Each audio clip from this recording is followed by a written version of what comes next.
força, possa dar mais e mais entendimento. Levanta mais e mais da tua obra para a honra e a glória do teu nome. Que ele possa desempenhar um bom trabalho, meu Pai, nesta obra. E que o teu nome seja glorificado na vida dele. Em nome de Jesus, quem concorda, diga amém. Amém.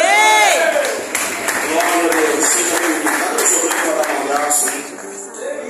Cadê o Júnior? Cadê o Júnior? Vem aqui na frente. Vamos orar pelo céu do Senhor.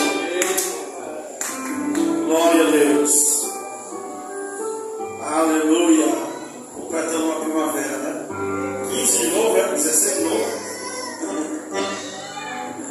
Esse menino completa o mesmo, passa um ano, completa o mesmo ano, né? 17? Podia revelar.